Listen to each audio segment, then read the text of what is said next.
സ്വാതി മലിവാൾ ആം ആദ്മി പാർട്ടിയുടെ രാജ്യസഭാ എം പിയാണ്. അവരുടെ ഒരു വിവാദം, അവർ ഈ മുഖ്യമന്ത്രി കെജ്രിവാളിൻ്റെ പ്രൈവറ്റ് സെക്രട്ടറിയായ വൈഭവ് ഇവരെ മർദ്ദിച്ചു എന്നൊരു വിവാദം 2-3 ദിവസമായിട്ട് ഓടുന്നുണ്ട്. ഒടുവിൽ ജയിലിൽ കഴിഞ്ഞിരുന്ന മദ്യനയ കേസിൽ ജയിലിൽ കഴിഞ്ഞ് ഇപ്പോൾ ജാമ്യത്തിൽ വന്ന സഞ്ജയ് സിംഗ് പത്രസമ്മേളനം വിളിച്ച് അത് സംഭവം ശരിയാണെന്ന് കൺഫേം ചെയ്തു. ഇപ്പോൾ അത് എന്തിനാണ് ഈ സംഭവം ഉണ്ടായെന്നുള്ള റൂമറൊക്കെ പരക്കുന്നുണ്ടായിരുന്നു. അപ്പോൾ ഞാൻ കേട്ടത് ഈ കെജ്രിവാൾ ജയിലിൽ കിടക്കുമ്പോൾ സ്വാതി മലിവാൾ, അവർ വനിതാ കമ്മീഷൻ്റെ മുമ്പ് അധ്യക്ഷയായിരുന്നു, അവർ അമേരിക്കയിലായിരുന്നു, ഒരു പ്രതിഷേധത്തിലും പങ്കെടുത്തില്ല. അത് കഴിഞ്ഞ് തിരിച്ചു വന്നപ്പോൾ കെജ്രിവാൾ ജയിലിൽ നിന്ന് ഇടക്കാല ജാമ്യം കിട്ടി വന്നപ്പോൾ സ്വാതി അദ്ദേഹത്തെ വീട്ടിൽ ചെന്ന് കാണാൻ പോയി. ചെന്ന് കണ്ട് കെജ്രിവാൾ ഇവരോട് ഭയങ്കരമായി ക്ഷുഭിതനായി സംസാരിച്ചു.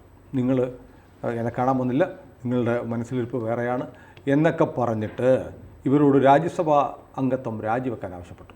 അദ്ദേഹത്തിന് കോടതിയിൽ അദ്ദേഹത്തെ സഹായിച്ച ഒരു സീനിയർ ലോയറെ രാജ്യസഭയിലേക്ക് ആക്കണം. അപ്പോൾ ഇതിൽ പ്രതിഷേധിച്ച് അവർ പുറത്തേക്ക് വന്നു. അവിടെ ഇരിക്കുമ്പോഴാണ് തൊട്ടു പിന്നാലെ വന്ന ഈ വൈഭവ് എന്ന് പറഞ്ഞ പ്രൈവറ്റ് സെക്രട്ടറി PA സ്വാതിയെ മർദ്ദിക്കുന്നത്. അതിൻ്റെ വീഡിയോ ഇപ്പോൾ പുറത്ത് വന്നിട്ടുണ്ട്. വീഡിയോ പുറത്ത് വന്നതുകൊണ്ടാണ് സഞ്ജയ് സിംഗ് ഇത് സമ്മതിച്ചത്. നമ്മുടെ മാധ്യമങ്ങളിലൊന്നും ഈ ഡീറ്റെയിൽസ് വന്നിട്ടില്ല. നമ്മൾ ഇന്നലെ സംസാരിച്ചു. പക്ഷേ മറ്റ് ഒരു മുഖ്യധാര മാധ്യമങ്ങളിലും പത്രങ്ങളിലും ഒന്നും ഇത്രയും വിശദാംശങ്ങൾ ഇല്ല. അപ്പോൾ തന്നെ പിന്തുണയ്ക്കാത്ത, അപ്പോൾ വലിയ ജനാധിപത്യവാദിയായ കെജ്രിവാൾ താൻ ജയിലിൽ പോയ സമയത്ത് തനിക്ക് പിന്തുണ നൽകി നാട്ടിൽ പ്രതിഷേധ സമരങ്ങളിൽ പങ്കെടുക്കാതെ അമേരിക്കയിൽ കഴിഞ്ഞ ആൾ രാജിവെക്കണം, തൻ്റെ കോടതിയിൽ സഹായിച്ച ഒരു വക്കീലിന് വേണ്ടി രാജിവെക്കണമെന്ന് ആവശ്യപ്പെടുന്നത് ജനാധിപത്യപരമാണോ എന്നുള്ളത് നിൽക്കട്ടെ. അതിന് പറ്റില്ല എന്ന് പറയുന്ന ആളെ പിന്നാലെ ആളെ വിട്ട് തല്ലിക്കുകയാണ്. ഇത് മനു അഭിഷേക് സിംഗ്വിയുടെ പേരും പുറത്തു വന്നിട്ടുണ്ട്. മനു അഭിഷേക് സിംഗ്വിയെ രാജ്യസഭയിലേക്ക് അയക്കാൻ വേണ്ടിയിട്ടാണ് സ്വാതിയോട് രാജിവെക്കണം എന്ന് ആവശ്യപ്പെടുന്നത്. സ്വാതി കുറച്ച് നാളായിട്ട് തന്നെ അകന്നു നിൽക്കുകയാണെന്നുള്ള കാര്യത്തിൽ സംശയമൊന്നുമില്ല. കാരണം അമേരിക്കയിൽ സഹോദരിയാണുള്ളതെന്ന് അവർ പറഞ്ഞിട്ടുണ്ട്. സഹോദരിയെ കാണാൻ പോയാൽ അമേരിക്കയിൽ നിന്നും അപലപിക്കാമല്ലോ അറസ്റ്റിനെ. അത് ചെയ്തില്ല. വേണമെങ്കിൽ ഇവിടെ നേരത്തെ ചെയ്യാമല്ലോ. അവിടെ രാത്രി ആയിരിക്കുമ്പോൾ ഇവിടെ പകലും, ഇവിടെ പകലായിരിക്കുമ്പോൾ അവിടെ രാത്രി എന്നുള്ള നിലയ്ക്ക് എങ്ങനെ വേണമെങ്കിലും ചെയ്യാമായിരുന്നു. അതവർ ചെയ്തില്ല. അപ്പോൾ കുറച്ച് നാളായിട്ട് അവരെ പരിഗണിക്കാതിരിക്കുന്ന ഒരു പശ്ചാത്തലം ഇതിൻ്റെ അകത്ത് ഉണ്ടായിരിക്കും. ഒരാൾ രാജ്യസഭാംഗമായിരിക്കുകയാണെങ്കിൽ ആ ടേം പൂർത്തിയാകുന്നത് വരെ നിർത്തുക എന്നുള്ളതാണ് അതിൻ്റെ ഒരു ഭംഗി. കേരളത്തിൽ ഇപ്പോൾ രാജ്യസഭാ തർക്കമൊക്കെ വരാൻ പോവുകയാണല്ലോ. ഇടയ്ക്ക് വെച്ചാരും രാജിവെപ്പിച്ച് പകരക്കാരെ വിടാറില്ല. അങ്ങനെ ആരും ചെയ്യാറില്ല രാജ്യസഭയുടെ കാര്യത്തിൽ. രാജ്യസഭയിലാണെങ്കിൽ സാധാരണ ലോകസഭയിൽ നിന്ന് വ്യത്യസ്തമായി 6 വർഷം കാലാവധിയുണ്ട്.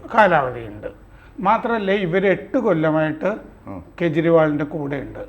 ഈ കെജ്രിവാളും സിസോദിയും കൂടി ഈ പരിവർത്തനും കബീർ എന്ന് പറഞ്ഞ ഈ NGOs നടത്തുന്ന കാലം മുതൽ സ്വാതി കൂടെ ഉണ്ട്. അന്ന് സ്വാതിയാണ് ശരിക്കും സെക്രട്ടറി. ഈ വിഭവ് കുമാർ മറ്റേ ഇത് വീഡിയോ ചെയ്യുന്ന ആളായിരുന്നു അന്ന്. അവരുടെ ഒരു വീഡിയോ മാഗസിൻ ഉണ്ടായിരുന്നു അന്ന് NGOയുടെ.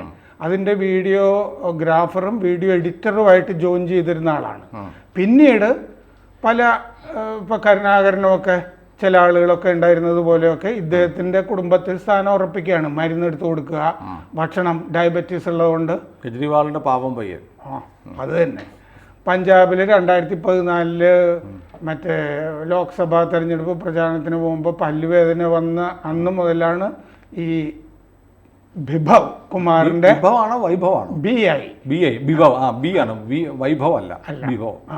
കുമാറിൻ്റെ ശുക്രൻ തെളിയുന്നു.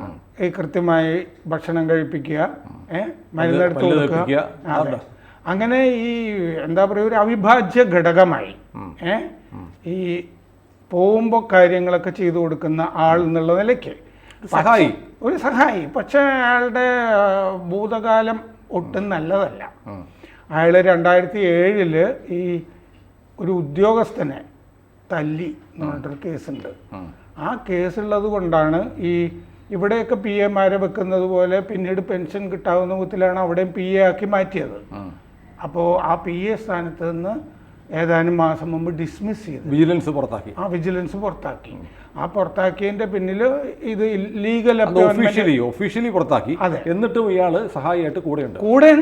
ഇയാൾ ഇപ്പോഴും ശമ്പളം കിട്ടുന്നില്ല, സർക്കാരിന്റെ ശമ്പളം കിട്ടുന്നില്ല എന്നേ ഉള്ളൂ. അതെ, കേജ്രിവാളിനാണോ ശമ്പളം കൊടുക്കാൻ വഴി? അതെ, പ്രയാസം. കാരണം മറ്റേ അമേരിക്കയോട് പറഞ്ഞ ഫോർഡ് ഫൗണ്ടേഷൻ അയച്ചു കൊടുക്കുമല്ലോ. എത്രയോ വിദേശ മാക്സസ് ഒക്കെ കിട്ടിയ ആളല്ലേ കേജ്രിവാൾ. അപ്പോൾ ഈ സഞ്ജയ് സിംഗിന്റെ തന്നെ പത്രസമ്മേളനം സത്യത്തിൽ ദുരൂഹമാണ്. കണ്ടംനബിൾ ഇൻസിഡന്റ് ഹാപ്പൻഡ് എന്ന് പറഞ്ഞു തുടങ്ങുന്ന ഭാഗം. അതിൻ്റെ അകത്ത് കുഴപ്പം പിടിച്ചൊരു വാചകമായിട്ട് എനിക്ക് തോന്നിയത് എന്താണെന്ന് വെച്ചാൽ, ഇവര് കെജ്രിവാളിനെ കാണാൻ വീട്ടിൽ വന്നു, സ്വീകരണ മുറിയിലിരുന്നു, കാണാൻ പറ്റില്ല എന്ന് പറഞ്ഞു.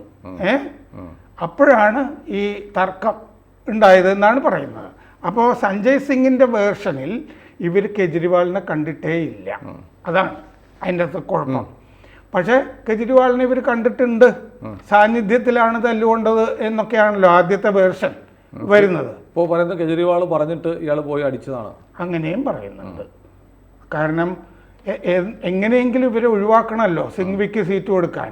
കാരണം സിംഗ്വി ബാധിക്കുമ്പോൾ തന്നെ ചിലപ്പോൾ അങ്ങനെ ഒരു കരാറൊക്കെ ഉണ്ടായി എന്ന് വരാം, നമുക്കറിയില്ല. പിന്നെ രാജ്യസഭയിലേക്ക് കിട്ടിയ 4-5 വർഷം സുഖമായിട്ട് അടിച്ച് പൊളിച്ച് കഴിയാലോ. പരമസുഖമാണ്. കോൺഗ്രസിൽ എന്തായാലും സീറ്റൊന്നും കൊടുക്കാനില്ല. എവിടുന്നാണ് രാജ്യസഭ? പക്ഷെ മനു അഭിഷേക് സിംഗും ഒക്കെ ഈ റോറിംഗ് പ്രാക്ടീസ് ഉള്ള വക്കീലാണ്. അതൊക്കെ കളഞ്ഞിട്ട് രാജ്യസഭയിൽ പോയിരിക്കുമോ? രാജ്യസഭയിൽ പോയാലും പ്രാക്ടീസ് ചെയ്യാമല്ലോ. രാജ്യസഭയിലും ഈ ലോക്സഭയിലെ പോലെ ഡിബേറ്റുകളിൽ നിരന്തരം പങ്കെടുക്കേണ്ട കാര്യമോ അങ്ങനത്തെ പ്രശ്നങ്ങളൊന്നുമില്ലല്ലോ. ഹാജറിന്റെ പോലും ആവശ്യമൊന്നുമില്ല. അപ്പോൾ അതൊരു പ്ലസ് സംഭവമാണ്. പൊളിറ്റിക്സിൽ ഇങ്ങനെ നിൽക്കുന്നു എന്നുള്ളതും പറയുമ്പോൾ എംപിയുടെ എല്ലാ അധികാരങ്ങളും ഉണ്ട്. കൂടുതലേ ഉള്ളൂ, 1 വർഷം കൂടുതൽ അത്രേ ഉള്ളൂ. ചില ആളുകൾ ബയോഡാറ്റയിൽ ഇരിക്കട്ടെ എന്ന് പറഞ്ഞ് പല കാര്യങ്ങളും ചെയ്യാറില്ലേ എന്ന് പറഞ്ഞ പോലെ ആണ് ചെയ്യുന്നത്. അപ്പോൾ സഞ്ജയ് സിംഗിൻ്റെ ആ കാര്യത്തിൽ വേർഷനിൽ പ്രശ്നമുണ്ട്. ഇതിനെപ്പറ്റി ഇവർ പേടിച്ചിരിക്കുന്നത് എന്താണെന്ന് വെച്ചാൽ, ഇയാൾ ജാമ്യത്തിലാണല്ലോ. ജാമ്യത്തിലിറങ്ങുന്ന ഒരാൾ വേറൊരാളെ ക്രൈമിൽ വന്നാൽ കൂട്ടുപ്രതിയാവും. ജാമ്യം ഉടനെ റദ്ദാക്കി മറ്റേ ജയിലിലേക്ക് തിരിച്ചു പോകും. പക്ഷേ ഈ സ്വാതി മലിവാൾ ഒഫീഷ്യലി പരാതി കൊടുത്തിട്ടില്ല. ഈ അടി കിട്ടിയ പാടെ അവർ പോലീസ് കൺട്രോൾ റൂമിൽ വിളിച്ചു. അത് കഴിഞ്ഞ് DCPയെ പോയി കണ്ടു സംസാരിച്ചു. പക്ഷെ പരാതി എഴുതി കൊടുത്തിട്ടില്ല. ആ സമയത്ത് അവർക്കൊരു കോള് വന്നു. അതൊരു 10 മിനിറ്റോളം ഉണ്ടായിരുന്ന കോളായിരുന്നു. ആ കോളിൽ എന്താണ് എന്നുള്ളതാണ് പ്രശ്നം. അത് അവിടെ നമ്മൾ ചെയ്യേണ്ടത് എന്താണെന്ന് വെച്ചാൽ, ഇവരുടെ മുൻ ഭർത്താവ് സംസാരിച്ചിട്ടുണ്ടല്ലോ. അതെ, അദ്ദേഹം വന്ന് പറഞ്ഞിട്ടുണ്ട്. അദ്ദേഹത്തിന്റെ പേര് നവീൻ ജയ്ഹിന്ദ്. നവീൻ പറഞ്ഞിട്ടുണ്ട്, ഇവർ ഞാനുമായിട്ട് 4-5 വർഷമായിട്ട് കോണ്ടാക്ട് ഒന്നുമില്ല, എന്നാൽ ഇവരുടെ ജീവന് ഭീഷണിയുണ്ട്. There is a larger conspiracy എന്ന് പറഞ്ഞു. അതാണ് ലാർജർ കോൺസ്പിറസി എന്ന് പറഞ്ഞ പ്രയോഗത്തിൽ പോലീസ് കൺട്രോൾ റൂമിൽ വിളിച്ചു പറയുകയും നേരിട്ട് പോയി DCPയെ കാണുകയും ചെയ്ത സ്വാതി പിന്നീട് പരാതി കൊടുത്തില്ല. അതെ, പരാതി ഉള്ളതുകൊണ്ടാണ് വിളിച്ചു പറയുകയും പോവുകയും ചെയ്തത്. അതെ, ആ വിളി എന്ന് പറയുന്നത് ഇയാൾ കൊല്ലാനും മടിക്കില്ല എന്നുള്ള മട്ടിലാണല്ലോ ഈ നവീൻ ജയ്ഹിന്ദ് പറയുന്നത്. അപ്പൊ അങ്ങനത്തെ ഒരു ത്രെട്ടാണോ? കാരണം എന്താന്ന് വെച്ചാൽ പിന്നീട് ഇവർ ഫോൺ എടുക്കുന്നില്ല. ഹിന്ദുസ്ഥാൻ ടൈംസുകാർ വിളിച്ചപ്പോൾ ഫോൺ എടുത്തിട്ടില്ല. ഇന്ന് CNN TV നോക്കുമ്പോൾ അവരും പറയുന്നുണ്ട്, നമ്മൾ വിളിച്ചപ്പോഴും ഫോൺ എടുത്തില്ല. കോളൊന്നും അവരെടുക്കുന്നില്ല. കോൾ എടുക്കാമല്ലോ, അവർക്ക് അവരുടെ വേർഷൻ പറയാൻ മൊഴിയുണ്ടെങ്കിൽ. പോലീസിന് ഈ റെക്കോർഡുണ്ട്.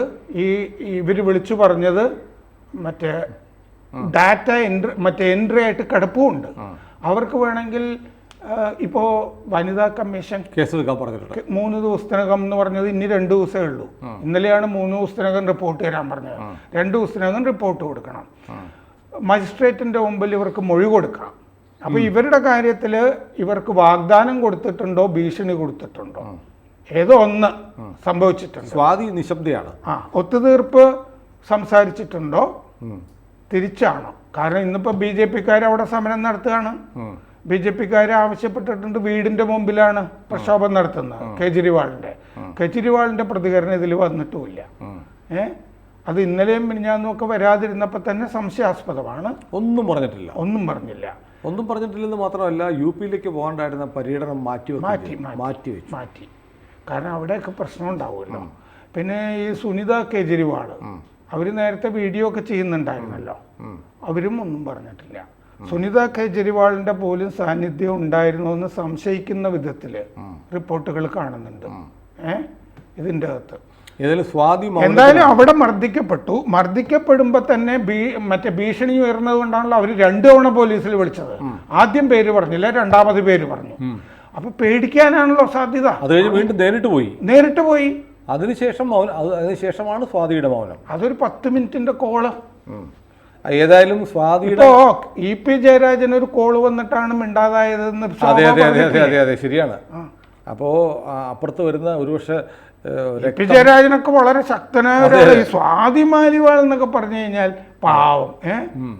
അപ്പൊ ഏതായാലും സ്വാതിയുടെ മൗനത്തിന് മുന്നിൽ കെജ്രിവാൾ തന്നെയാണ്. അതെ, അതിലൊന്നും ഒരു സംശയമില്ല. പ്രലോഭനമായാലും ഭീഷണിയായാലും വാഗ്ദാനമായാലും പ്രലോഭനത്തിനുള്ള സാധ്യത വളരെ കുറവാണല്ലോ. കാരണം രാജ്യസഭാംഗത്വം അതിനപ്പുറത്ത് എന്ത് കൊടുക്കാനാണ്? എന്താണ് വനിതാ കമ്മീഷൻ അധ്യക്ഷയായിരുന്നു.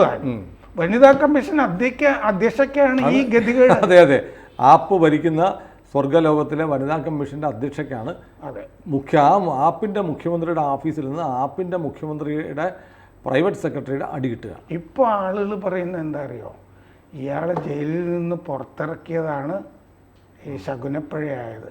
അവിടെ തന്നെ കിടന്നെങ്കിൽ BJP ഇങ്ങനെ ഒരുത്തനെ പിടിച്ച് ജയിലിലിട്ടിരിക്കുന്നു എന്ന് പ്രചാരണ രംഗത്ത് പറയാം. അല്ല, കെജ്രിവാൾ ഉള്ളി പറയുന്നുണ്ടായിരുന്നു, പണ്ടാറാണ് അങ്ങനെ എന്നെ പുറത്ത് വിടേണ്ട ഒരു കാര്യമില്ലായിരുന്നു, ഞാൻ വേണ്ട എന്ന് പറഞ്ഞിട്ട് എൻ്റെ തലയെ കെട്ടിവെച്ച ജാമ്യമാണ്. കോടതി തീരുമാനിച്ചു കൊടുത്തതാണ്. കോടതി പണി കൊടുത്തതാണോ? ആണോ?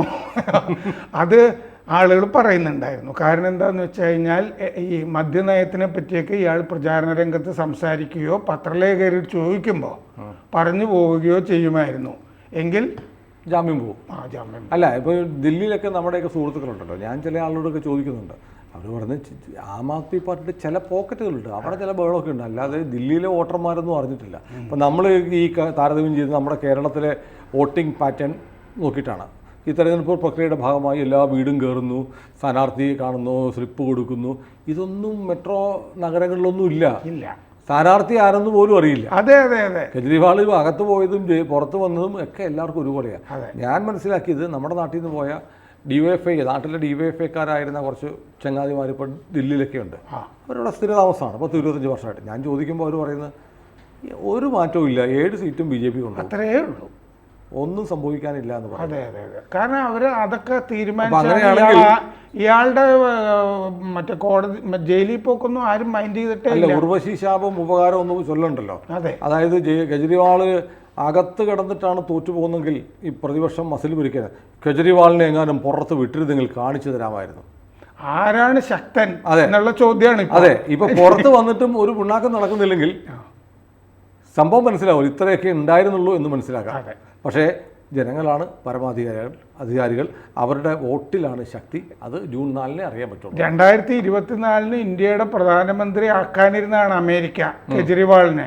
അതാണല്ലോ സൊറനെ ഇതുപോലെ പിടിച്ച് ജയിലിലിട്ടിട്ടുണ്ട്. അമേരിക്ക പ്രതിഷേധിച്ചോ? ഇല്ല. സോറൻ ഇതേ ആവശ്യം അനുസരിച്ച് പെറ്റീഷൻ കൊടുത്തു. അതായത് ഇന്നലെ കപിൽ സിബൽ, സുപ്രീം കോടതിയിലെ ഏറ്റവും തലയെടുപ്പുള്ള വക്കീലന്മാരായ കപിൽ സിബൽ വീണ്ടും പെറ്റീഷൻ കൊടുത്തു. അപ്പോൾ കോടതി പറഞ്ഞത് അത് കെജ്രിവാളിൻ്റെ സെയിം ഗ്രൗണ്ട്, അതേ മാനദണ്ഡങ്ങൾ വെച്ചിട്ട് അറസ്റ്റ് റദ്ദാക്കാനുള്ള പെറ്റീഷനാണ്. 20-ാം തീയതി നോക്കാമെന്ന് പറഞ്ഞു. 20-ാം തീയതി അത് പറ്റില്ല, ഉടനെ വേണം എന്ന് വീണ്ടും ഈ കപിൽ സിബൽ കാല് പിടിച്ചപ്പോൾ സുപ്രീം കോടതി പറഞ്ഞു 17-ാം തീയതി പറ്റുമോ എന്ന് നോക്കട്ടെ എന്ന്. അപ്പോൾ കെജ്രിവാൾ എല്ലാവരുടെയും ഓമനപുത്രനാണ്. അതാണ് അമേരിക്ക അയാളുടെ കാര്യത്തിൽ മാത്രമേ ശ്രദ്ധയുള്ളൂ. നമ്മുടെ സോറിനെ തവിട് കൊടുത്ത് മേടിച്ചതുമാണ്.